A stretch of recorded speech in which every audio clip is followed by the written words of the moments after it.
Raising support has been an incredible experience. In the time I've been on the road, I've learned some things that might be helpful to you as a missionary. Number one, communicate clearly. Be very clear in communicating your vision. People will invest in something they feel is worth investing in. If the church doesn't understand what you're doing, they're not going to invest in it. Be clear in your vision, optimistic in your outlook, and confident in your presentation. Number two, have professional material. Make sure your promotional material is well produced. If you don't know how to create it, get someone to help you. You often have one opportunity to make a good impression. Make sure you don't blow that chance due to poorly produced material. Number three, keep your nerve. Deputation is not for the faint of heart. It's for the long haul. There's going to be times when you want to quit, but don't give in to temptation. Don't quit early. It's better to wait until you have enough funding so you won't have to go back midterm to get more support. Number four, go for quality.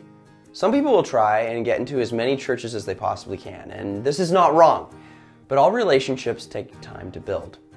A relationship established without much effort can be ended without much effort, and there are no shortcuts to developing long-term relationships. Practically, this means spending time with the church members. Invest yourself in the priorities of the church. Pastors need encouragement. Show them genuine care. Everyone's looking for someone who genuinely cares for them. Be an encouragement to both the pastor and the church. Focus on quality relationships instead of how many churches you can visit within a month. This will help you build partnership for the long term. Number five, make it right. You are not perfect, and there will be times you make stupid mistakes. You will double book, you will miss a meeting. It's not a matter of if, but when. When you make a mistake, own it and make sure that you get it right. If you double book and are not able to attend, apologize and see if you can correct the issue by offering to look for someone to fill the void. Attempting to do this will put the offended party in better spirits and perhaps save your relationship with that pastor. Number six, be thankful. Say thank you multiple times and mean it. Churches work very hard to bring a missionary into the church. It costs a lot of time and money for a church to bring a missionary family in. Don't take an opportunity for granted. Communicate your thankfulness clearly to everyone who has invested in you during your stay. Number seven, share your journey.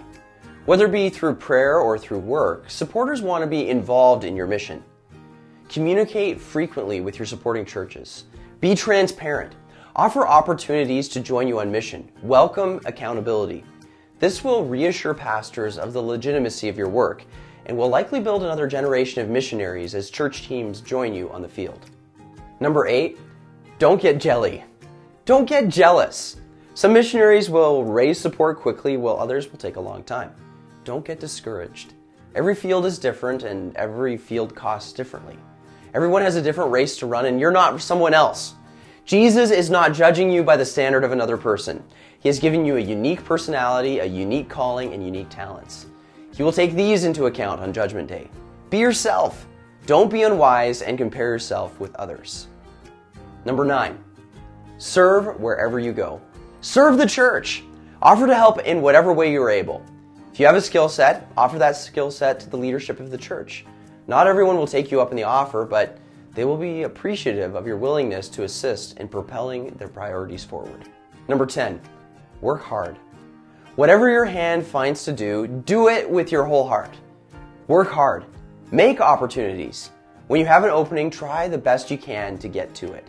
Never reject a perfectly good opportunity in hopes of getting a seemingly better one. Number 11, be flexible. You'll be in a lot of different ministries with different styles of leadership. Be flexible and don't offer criticism. You are there to love, serve, and encourage. Invest in people and make them feel loved and encouraged. Some pastors will give you an exact play-by-play of the meeting, while others will be more spontaneous. As a missionary, learn to be flexible and have fun serving in the process. Number 12, be real. Be who you actually are. Every church and pastor is looking for someone specific, and you're not always going to fit the bill. Don't try to be someone else. Be transparent with who you are and be confident in what God has called you to do. Ultimately, God is the one who has called you, and He's going to bring it to pass in good time. Don't put that pressure on yourself to perform. Number 13, get a tribe of mentors. Surround yourself with a tribe of mentors. It is so important for you to have wise people speaking into your life. You never get too old or too experienced to be mentored. In fact, the moment you think you're too wise for mentorship is the moment you set yourself up for a fall. Be humble enough to realize that you're weak and foolish and need the wisdom of others in your life. Number 14, stay accountable. Make sure that you're staying accountable. If you're a single missionary, have a bunch of people who you talk to and share what's going on in your heart. This is important in the area of personal purity and in other areas as well. Confess your faults to people you trust and have them pray for you. This is the prescription for spiritual victory laid out in the book of James. Number 15, pray, pray, pray. This one's a no-brainer, but make sure you're praying. Pray that support comes in quickly. Pray for wisdom. Pray for help. Pray for safety. Pray for wisdom in what to preach. Pray for divine appointments. Prayer is the fuel that prepares all ministry forward. Without prayer, you might as well pack up and leave because you're not going to be going very far anyway. Number 16, preach well. Very recently, I was at a church and one of the more transparent senior saints was roasting missionaries as a class for being boring. It made me laugh, but it also made me realize that I need to make sure I'm not boring people to tears in the pew. Put good study into your messages. This is an incredible opportunity. Make it concise, engaging, easy to follow, and applicable. Constantly be creating new content. It's okay to reuse a sermon, but make sure that you have fresh material ready to use. Constantly be developing your practical skill as a preacher. Number 17, just do it. A missionary who's not fulfilling the Great Commission while raising support will not magically transform once he gets to the field. If you're not reaching people now, you're not going to be reaching people in the future. It's as simple as that. Walk the talk. Be who you aspire to become. There are definitely more that could be added to this list, but these were the first few that came to mind. I hope they're an encouragement and help to you. If you have more ideas of what I could add to this video, add them as comments below. Thank you for listening, and God bless.